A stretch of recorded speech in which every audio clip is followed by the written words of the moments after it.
Sir आप काफ़ी अपने सेशंस में बात करते हैं कि हम बहुत लीनियर तरीके से सोचते हैं, हमारा जो माइंडसेट है मोस्टली वो नैरो थिंकिंग के उस थॉट प्रोसेस से चलता है। तो मैं ये पूछना चाहता हूँ कि वो कैसे हम अपने जो माइंडसेट को ऐसे कि वो सारे एस्पेक्ट्स देख सके, ऐसे सोचें, और मतलब वो है क्या ब्रॉड माइंडसेट जो सब चीज़ें देख के फिर सिचुएशंस को हैंडल कर पाए। ये क्वेश्चन इंटरेस्टिंग है जो आपने पूछा है कि ऐसा कैसे हो कि हमारी जो थिंकिंग है, जिसको मैं कहता हूं नैरो, पहले तो ये समझना पड़ेगा नैरो थिंकिंग होती क्या है, फिर आप समझ सकते हो कि हर एंगल से सोचने का मतलब क्या है। हम सबकी थिंकिंग का एक सेंटर पॉइंट होता है, दैट इज दी सेल्फ। जब तक आपकी थिंकिंग का सेंटर पॉइंट है मैं, मेरा, मेरे, इसमें क्या क्या आ गया? आपका जो अपना कॉन्सेप्ट है मैं का वो आ गया, मेरा, ये मेरा है, वो मेरा नहीं है, चीजें आ गई, मेरे, लोग आ गए। तो हमारी थिंकिंग इसी दायरे के अंदर गोल गोल घूमती है। हमारे जितने भी बायसेस हैं वो सब इसी से रिलेटेड हैं। जो मेरे लिए कन्वीनियंट है उसको मैं सही कहता हूं, जो मेरे लिए बेनिफिशियल नहीं है या इनकन्वीनियंट है या मेरे कंफर्ट जोन से बाहर है उस सबको मैं गलत कहता हूं। तो हमारी थिंकिंग बस इस मी से ही शुरू होती है और मी पे ही खत्म हो जाती है। सो ये जो हमारा मैं का दायरा है, इस दायरे के थ्रू हम इस दुनिया को देखते हैं, समझते हैं, इंटरप्रेट करते हैं, और ये बहुत ही बायस्ड है। ये बिल्कुल ऐसा है आपने एक रंगीन चश्मा लगाया हुआ है, सबने अलग अलग रंग का, तो एज इट इज कहीं किसी को कुछ नहीं दिख रहा है। कोई बोल रहा है ये जो सिचुएशन है या ये जो इंसान है ये पीला है, कोई कह रहा है नीला है, आपस में लड़ रहे हैं, मर रहे हैं, कट रहे हैं। दोनों का way of looking at life बिल्कुल एक दूसरे से अलग अलग है। सामने वाले के पॉइंट ऑफ व्यू को कोई समझ ही नहीं पा रहा है। हमारे पेरेंट्स के साथ में जो हमारे क्लैशेस होते हैं उसकी भी जड़ यही है। वो अपने मैं से देख रहे हैं इस दुनिया को, और जो बच्चे हैं वो अपने मैं से देख रहे हैं इस दुनिया को, तो वहां पे क्लैश हो जाता है। अगर दोनों में से कोई एक दूसरे के वर्ल्ड व्यू में एंटर कर सके तब वो समझ सकता है कि उसका स्टैंड पॉइंट क्या है, नहीं तो हम समझ ही नहीं सकते।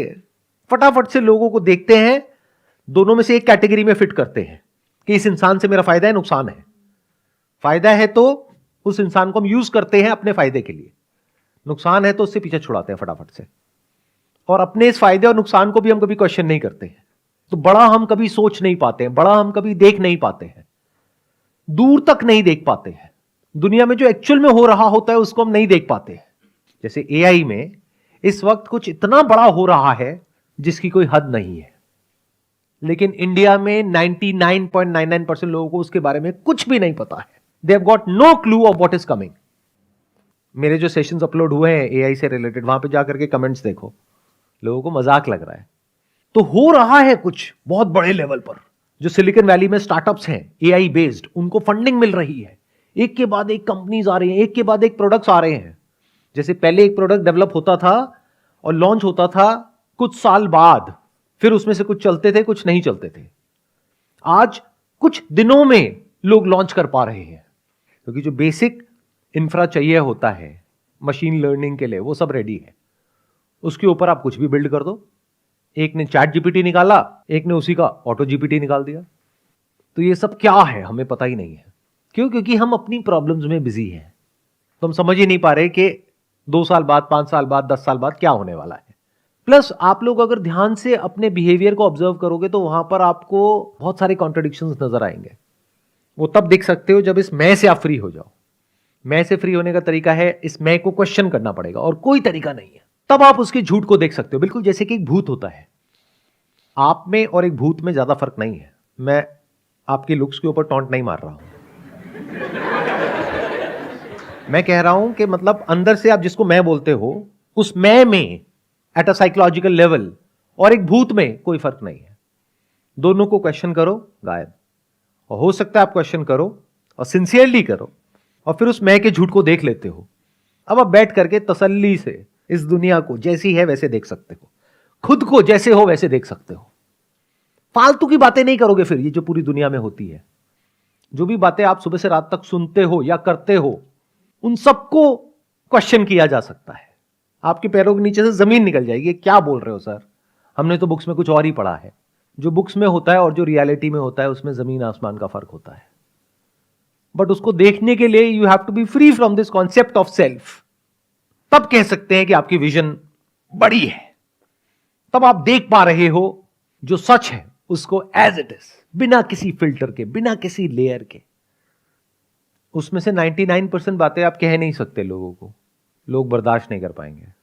लोग झूठ में ही जीते हैं और वहीं पे खुश है। वो इसी में खुश है कि व्हाट्सएप पे फॉरवर्ड करते हैं, सच बोलना चाहिए, लालच नहीं करना चाहिए, गुस्सा नहीं करना चाहिए, मन शांत रहना चाहिए।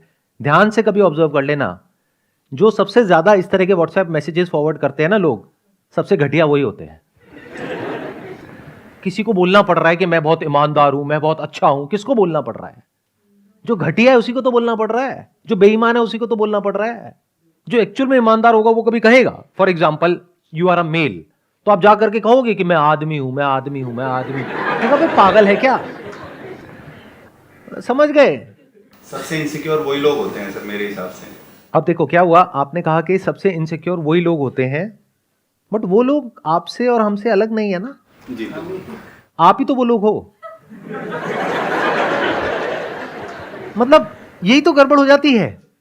हम खुद को हमेशा बचा करके रखते हैं, इसी को नैरो विजन बोलते हैं।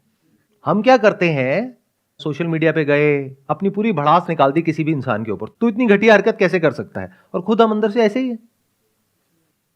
जब इस तरीके से आप चीजों को देखने लग जाते हो तो बेसिकली क्या होता है, जब आप इस मैं से फ्री होते हो ना, तो सबसे पहले तो ये डिवीजन हटता है आपके बीच में से और औरों के बीच में से। नहीं तो डिवीजन बना ही रहता है। पहले मैं बहुत घटिया इंसान था, अब मैं बहुत अच्छा इंसान हो गया हूं। अच्छा, सच में आपके अंदर जो चलता है ना सुबह से रात तक आपकी ब्रेन के अंदर, अगर वो टेलीविजन के ऊपर टेलीकास्ट कर दिया जाए ना, अगले दिन किसी को मुंह दिखाने के लायक नहीं रहोगे। लेकिन मैं तो बहुत अच्छा इंसान हूं। जब आप मैं से फ्री होते हो तो आप देख लेते हो कि जो पूरी ह्यूमैनिटी है, जिसकी तरफ मैं उंगली करता रहता हूं, जिसके बारे में मैं उल्टा सीधा बोलता रहता हूं, तो अपने अंदर आप झांक करके देखते हो, आपके अंदर कुछ बुरे से बुरा भी है, अच्छे से अच्छा भी है, सब कुछ है। तो ये जो आपने क्वेश्चन पूछा कि भाई हमारी जो विजन नैरो है, पहले तो इस नैरो विजन को समझो, इसका मतलब क्या है। मतलब अपना ये जो कॉन्सेप्ट ऑफ सेल्फ है उसके थ्रू दुनिया को देखना, ये बहुत ही एक नैरो तरीका है दुनिया को देखने का। मेरा ये रिलीजियस बैकग्राउंड है तो मैंने अपने रिलीजियस बुक में ये पढ़ा है तो ऐसा ही होता है, और कोई दूसरा इंसान है वो कुछ और ही बोल रहा है, नहीं ऐसा नहीं होता, ऐसा होता है। दोनों में से सच क्या है? ये है वो है? क्वेश्चन करना पड़ेगा। आप कह रहे हो क्वेश्चन करना पड़ेगा। अब क्वेश्चन कौन करेगा? आपकी जो बिलीफ्स हैं, आप उससे अलग थोड़ी ना हो। इस बात को बारीकी से समझ लो, अगर समझ सकते हो। ये समझ आएगा नहीं, आपको लगता है कि मैं हूं और ये मेरे बिलीफ्स हैं। अगर आप में से आपके बिलीफ्स हटा दो, आपके थॉट्स हटा दो, तो आप हो क्या? Minus thought where is thinker. तो you are your beliefs, you are your thoughts. तो आप क्या खुद को क्वेश्चन करोगे? अपनी जो रिलीजियस बुक है उसको क्वेश्चन करने का मतलब खुद की आइडेंटिटी को क्वेश्चन करना, वो करोगे आप। उसके लिए तो आप लड़ने मरने को, कटने को तैयार हो, उसको बचाने के लिए। तो एक है बायोलॉजिकल सेल्फ, एक है साइकोलॉजिकल सेल्फ। मैं जब क्वेश्चन करने की बात कर रहा हूं तो मैं बायोलॉजिकल सेल्फ को क्वेश्चन करने की बात नहीं कर रहा हूं, क्योंकि वहां पे तो एक सर्वाइवल इंस्टिंक्ट है आपके अंदर, और वो होना भी चाहिए कि कोई आप पे अटैक करने को आ रहा है तो आप अपने आप को डिफेंड कर रहे हो, या उससे लड़ रहे हो, या भाग रहे हो। फाइट और फ्लाइट रिस्पॉन्स एक्टिवेट हो जाता है। That is fine, that is biological. But psychologically क्या होता है? साइकोलॉजिकली जो आपकी बिलीफ्स हैं, आइडियाज हैं, जो आपकी मान्यताएं हैं, जो भी आप मानते हो, उसको कोई क्वेश्चन करता है तो इतना गुस्सा क्यों आता है? क्योंकि आप वो ही हो। और जब आप उन सारे बिलीफ से, अपने आइडियाज से, नोशन से, सबसे फ्री हो जाते हो, तो आप खुद से फ्री हो जाते हो। फिर आप कुछ भी क्वेश्चन कर सकते हो। अब आप डरे हुए नहीं हो और सबकी तरह, कुछ भी मान लिया, उसको पकड़ करके बैठे हुए हैं और कुछ भी बोलते चले जा रहे हैं। तो खाली हो जाओ अगर हो सकते हो तो, तब आप देख पाओगे कि एक्चुअल में इस दुनिया में क्या हो रहा है। बिल्कुल ऐसे जैसे आपकी ब्रेन है, इसको ऐसे देखो, एक मिरर के जैसी है। अब इस मिरर पे इतनी गंदगी है, इतना कुछ है कि कुछ दिखता ही नहीं है। उसके अलावा जो उस पर है, क्या है उस मिरर के ऊपर? आपकी ब्रेन में क्या है? मेमोरी है। तो उस मेमोरी के अलावा ब्रेन में क्या कुछ और नया आता है? जब कुछ देखते भी हो तो उसको भी मेमोरी के थ्रू देखते हो। देखते ही एकदम से अंदर कुछ बोलने लग जाते हो। कभी बिना बोले देखा है इस दुनिया को? बिना कुछ बोले क्या कभी देखा है इस दुनिया को?